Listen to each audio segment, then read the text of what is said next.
Hello students.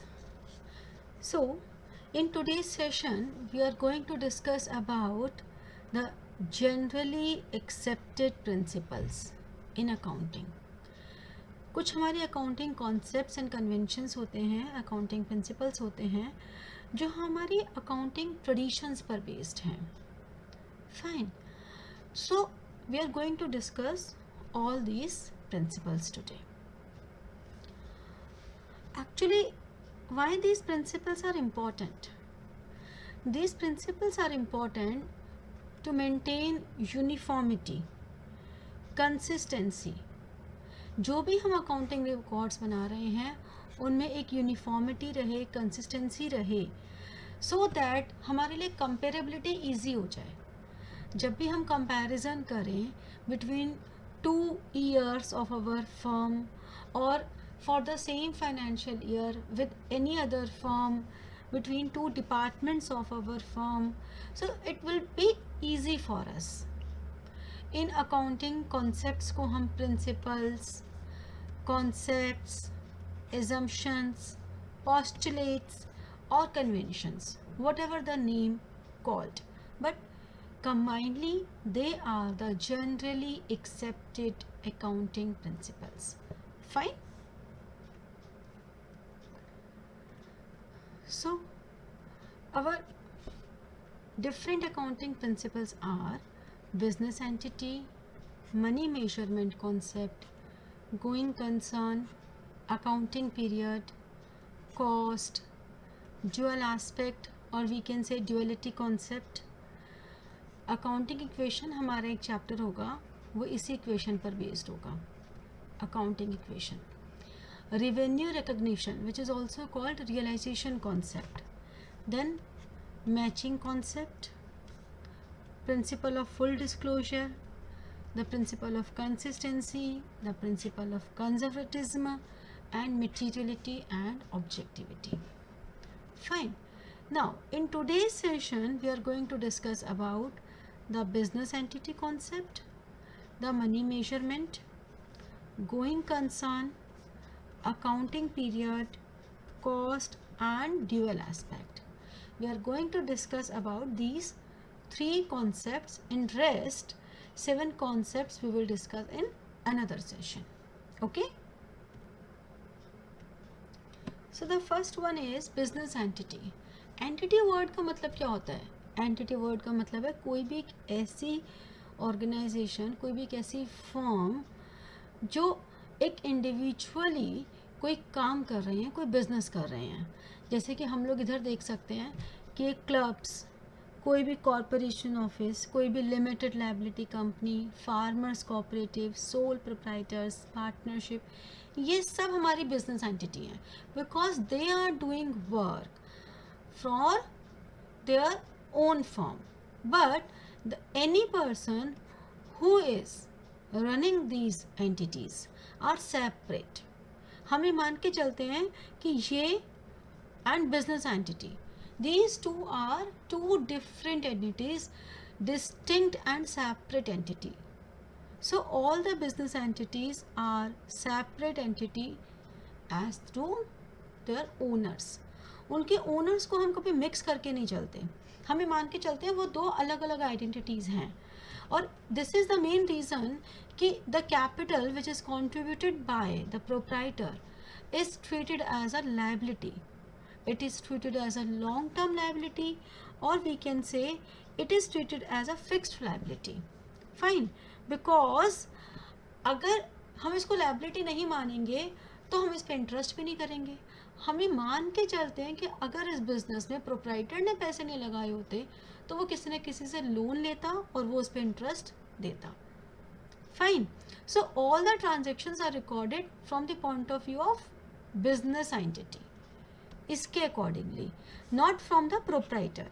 Proprietor is just a source who is running this entity and getting reward in the form of profit against it and the interest on the capital invested by the proprietor. इस proprietor ने जो भी business में पैसा लगाया है उसके बदले में इस प्रोप्राइटर को इंटरेस्ट मिलेगा, प्लस इस बिजनेस में जितना भी प्रॉफिट हुआ है वो इस प्रोप्राइटर को मिल जाएगा। ठीक है, इसको हम इसलिए अलग मान के चलते हैं जिससे कि हम एक्चुअल प्रॉफिट कैलकुलेट कर सकें। ऐसा तो नहीं ना कि हमारा पैसा लगा हुआ है, प्रॉफिट हो चाहे नहीं हो। हम कोई भी ट्रांजैक्शन होगी, सपोज हम एक एग्जांपल लेके चलते हैं कि कोई एक स्वीट्स की शॉप है, उस पर अगर वो अपने घर के लिए भी स्वीट्स लेके गया तो हम उसको सेल के जैसे ट्रीट करेंगे। ये बात और है कि भाई चलो हम प्रॉफिट नहीं अर्न करेंगे, बट हम उसको एट कॉस्ट रिकॉर्ड करेंगे अपनी बुक्स में। अभी जब हम लोग अकाउंटिंग ट्रीटमेंट करेंगे तब इसको और डिटेल में समझेंगे। ठीक है, नेक्स्ट हमारे पास आता है मनी मेजरमेंट। बिजनेस तो है ही पैसे का खेल, उसमें अगर कोई भी ट्रांजैक्शन मनी में नहीं मेजर हो सकती तो भैया उसका बिजनेस में कोई लेना देना नहीं है। मतलब all the transactions, all the happenings which can be expressed in terms of money only can be recorded in books of accounts. आपके मैनेजर अपॉइंट हुए, आपका human resources they are awesome, बहुत ऑनेस्ट हैं, बहुत हार्ड वर्कर हैं, हमने कोई research में बहुत अच्छा काम किया है, हमारी ऑर्गेनाइजेशन की इमेज बहुत अच्छी है, हमारे यहाँ के लोग बहुत अच्छे हैं। ओके, तो आप इसको मनी में कन्वर्ट करो ना, इमेज को गुडविल की फॉर्म में वैल्यू करो। अपने रिसर्च ने, आपकी इस रिसर्च ने इकोनॉमिक प्रॉफिट्स में, अकाउंटिंग प्रॉफिट्स में कितना कंट्रीब्यूट किया है। आपके इन ह्यूमन रिसोर्सेज ने मॉनेटरी फॉर्म में, एक सेल्समैन है, एक सेल्समैन ने कितना कंट्रीब्यूट किया है, ये जज करिए ना कि उसने हमारे प्रॉफिट्स को कितना बढ़ाया है। That is important, then we will come कि हाँ चलो ठीक है, that human resource is capable enough. But हमारे पास 2 एकर्स ऑफ लैंड, हमारे पास ऑफिस बिल्डिंग है, इतने कंप्यूटर्स हैं, table, chairs, raw material, finished goods, इतना सब कुछ है। अब इतना सब कुछ है तो हम क्या करें? आप ये बताओ कि ज़मीन जो है ना ये कितने की है? 1 लाख की, 2 लाख की, 1 करोड़ की, 2 करोड़ की? ये ऑफिस बिल्डिंग में 10 कमरे हैं तो एक्चुअली में अगर इसको रेंट पे दें तो कितना पैसा आएगा? या अगर हम ये जो बिल्डिंग है ये रेंट पे लेते तो हमें कितना देना पड़ता? That is important. इस बिल्डिंग की वैल्यू कितनी है इस समय मार्केट में? That is important. सो हम मनी में मेजर कर सकते हैं, वही ट्रांजेक्शन्स हम बिजनेस में रिकॉर्ड कर सकते हैं। इसका एक और भी रीज़न है, ऐसा नहीं है कि हम सिर्फ इतना मनी ओरिएंटेड है। बेसिकली एक्चुअल प्रॉफिट, वही कहानी घूम फिर के आती है बच्चे, कि actual profit can be calculated only on the uniform basis. आपके पास कोई यूनिफॉर्म तो होना चाहिए कि हाँ जी इतने रुपए की ट्रांजेक्शन्स हुई है। अब एक का बिजनेस है दूध का, उसने कहा मैंने इतने लीटर दूध बेचा। एक का बिजनेस है कपड़े का, उसने कहा मैंने इतना मीटर कपड़े बेचा। तो कंपैरिजन कैसे हो? मैंने इतने रुपए की मेरी टर्नओवर है और मेरी टर्नओवर इतने रुपए की है, now it can be comparable. How much liter of milk the first person sold and how much meter of cloth the another person is sold, that is not comparable. The comparable is that how much amount is for turnover. आपकी turnover कितनी है, that is important. इसलिए भी हम money measurement concept की importance रखते हैं। ठीक है, नेक्स्ट हमारे पास आता है गोइंग कंसर्न कॉन्सेप्ट। हम ये मान के चलते हैं कि कोई भी जो बिजनेस फॉर्म है ना वो इनडेफिनेट पीरियड के लिए चलेगी। भाई देखो, एक शॉप आपके पास घर के पास खुली, अगर उस शॉपकीपर को ये पता है कि मुझे अपना लाइफ लॉन्ग यहाँ बिजनेस सेट करना है तो वो अच्छा सामान बेचेगा, वो अच्छा बिहेवियर रखेगा, क्योंकि वो उसको अपनी मार्केट डेवलप करनी है। लेकिन अगर वो ये सोच कर आया है कि मुझे तो यहाँ 10 दिन के लिए शॉप खोलनी है, तो उसको ना कोई रैपो बनाने की ज़रूरत नहीं है, अपनी इमेज बिल्डिंग की कोई ज़रूरत नहीं है। वो अपना आएगा और फिर उससे आपने जो चीज़ें ली हैं, कल को कुछ प्रॉब्लम आ गई उन चीज़ों में तो आप किसको पकड़ोगे जाके? तो कोई भी बिजनेस फर्म इस बेसिस पे कभी चल ही नहीं सकती कि वो कुछ टाइम के लिए ही ओपन होगी। कोई भी बिजनेस फर्म जब ये सोच के ओपन होती है कि वो अपना बिजनेस लॉन्ग टर्म तक फॉर एन इनडेफिनेट पीरियड चलाएगी, तभी वो बिजनेस फर्म सक्सेसफुल हो सकती है। और इवन हम लोगों ने जो टर्मिनोलॉजीज में किया था, fixed assets and current assets. ये फिक्स्ड एसेट्स और करंट एसेट्स का जो क्लासिफिकेशन है, that can be possible only because of going concern concept, because we divide that this will be for current year and this will be for longer term. We purchase some building, we purchase an office, we purchase furniture just because we are going to set up a good business structure. अगर मैं एक हफ्ते के लिए आई हूँ तो मैं एक हफ्ते के लिए थोड़ी ना कोई ये सब कुछ करूँगी। सो गोइंग कंसर्न कॉन्सेप्ट एक बिजनेस की ग्रोथ प्रोस्पेक्ट को शो करता है। Okay, next accounting period concept. Accounting period is always for 1 year, because ऐसा तो नहीं हो सकता ना कि आज हमने बिजनेस स्टार्ट किया और भाई अब तो हम अपना प्रॉफिट तभी कैलकुलेट करेंगे जब बिजनेस बंद होगा, तो हमारा फिर गोइंग कंसर्न कॉन्सेप्ट का क्या होगा? हम बंद करने की तो सोच ही नहीं रहे। बट रेगुलरली अपने अंदर इम्प्रूवमेंट लाने के लिए, अपने आप को मोटिवेट करने के लिए हमें ये जानना तो ज़रूरी है कि टाइम टू टाइम हमारा प्रॉफिट कितना हो रहा है। तो हम क्या करते हैं, जो एक बिजनेस की लाइफ है, लाइफ ऑफ अ बिजनेस, हम उस लाइफ को इनडेफिनिट पीरियड के लिए चल रही है यहाँ से स्टार्ट होकर, हम उसको एक छोटे छोटे पीरियड्स में ब्रेक कर देते हैं। That is 1 year. हमने इसमें इसको ब्रेक कर दिया। अब ये 1 ईयर जनवरी 1 टू दिसंबर 31 भी हो सकता है। अगर ऐसा कुछ है कि जनवरी 1 और दिसंबर 31 है, तो हम कहते हैं that financial year is calendar year. In fact accounting year is calendar year. जो भी हमारा अकाउंटिंग ईयर है वो कैलेंडर ईयर है। लेकिन अगर हमारा 1 अप्रैल से लेकर 31 मार्च ऑफ नेक्स्ट ईयर ये चलता है, तो हम इसको कहते हैं, हमारा जो अकाउंटिंग ईयर है वो फाइनेंशियल ईयर है। तो दोनों को ही हम अकाउंटिंग ईयर कह रहे हैं, लेकिन अगर वो जनवरी टू दिसंबर है तो कैलेंडर ईयर, लेकिन अगर वो अप्रैल 1 टू 31 मार्च है तो वो फाइनेंशियल ईयर। ठीक है। अब हमारा जो इनकम टैक्स डिपार्टमेंट है वो हमारा income tax department financial year को सपोर्ट करता है। ठीक है।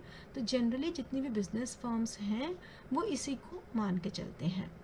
हाँ, थोड़ा सा अगर हम ट्रेडिशनल अकाउंटिंग में जाएं तो उसमें हमारा जो अकाउंटिंग ईयर होता था वो दिवाली टू दिवाली या होली टू होली या बैसाख टू बैसाख, ऐसे करके हिंदी जो हमारी तिथि होती हैं जो उनके अकॉर्डिंगली भी होता था। बट अभी क्योंकि सब income tax department, IT return तो सबको ही फाइल करनी होती है, तो वो सब इनकम टैक्स डिपार्टमेंट को ही फॉलो करते हैं most of the business houses. Okay, next हमारे पास आता है कॉस्ट कंसेप्ट।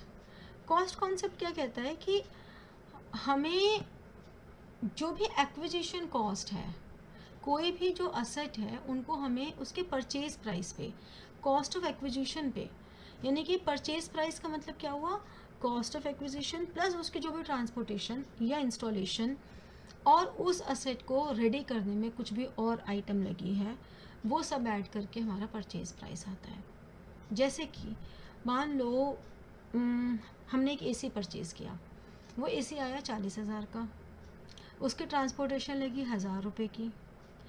ठीक है, तो हमारे पास 40,000 का तो हमने एसी परचेज़ किया, 1,000 हमारी ट्रांसपोर्टेशन में लग गए। जो इंस्टॉल करने आए 500 रुपये उन्होंने ले लिए, और उस एसी के साथ साथ हमें स्टेबलाइज़र भी लेना पड़ा, फिर हमें एसी का एक कवर लेना पड़ा, ये सब हमको लेना पड़ा। 5,000 रुपये का मान लो ये आ गया, तो कायदे से जो हमारा परचेज प्राइस है वो पड़ा 46,500 का। तो हमें इसी पे रिकॉर्ड करना है। ठीक है, अब मार्केट वैल्यू चाहे अब हमारे खरीदने के बाद कोई कहे कि अरे ये तो एसी जो है ना 40,000 का ही है, सारा मिला के 40 का पड़ जाता, हम कहें चलो फिर अपनी बुक्स हम 40 का शो कर देते हैं। या कोई कहे कि आपको बहुत सस्ता मिल गया जी, ये तो 50,000 में हो जाता, नॉर्मली इतने का ही मिलता है, तो हम कहें अरे वाह हम अपनी बुक्स में 50 क्यों नहीं शो करें। But that is wrong, that is absolutely wrong. आपको सिर्फ परचेज प्राइस पे, the price at the cost which accrued by you, by your firm, for which you have some bills, उसी के बेसिस पर हमें सारी एसेट्स को रिकॉर्ड करना होता है। ठीक है। नेक्स्ट हमारे पास आता है dual aspect concept. Dual aspect basically हमारी जो भी अकाउंटिंग है वो है इसी पे बेस। आप लोगों ने अगर अपनी बुक का नाम भी देखा हो तो आपकी बुक का नाम भी क्या है, double accounting book keeping system. मतलब every transaction has double effect. ठीक है, every transaction has double effect. कोई भी ट्रांजेक्शन, अगर आप कोई सामान खरीद रहे हो तो पैसा आ रहा है, और खरीद रहे हैं तो सॉरी गुड्स आ रही हैं, पैसा जा रहा है। सेल कर रहे हो तो गुड्स जा रही हैं, पैसा आ रहा है।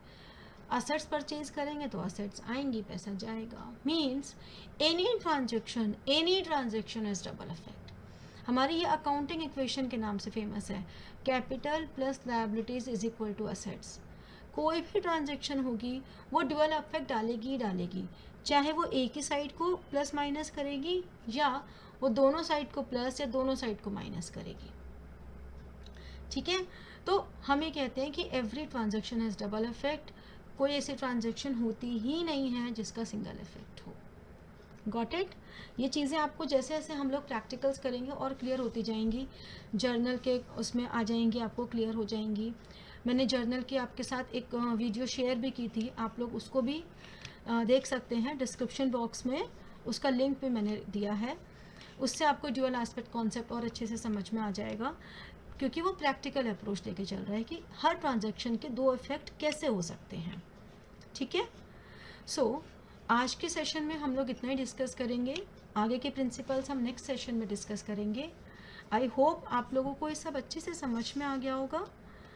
So if you got it then like it and don't forget to share with your friends।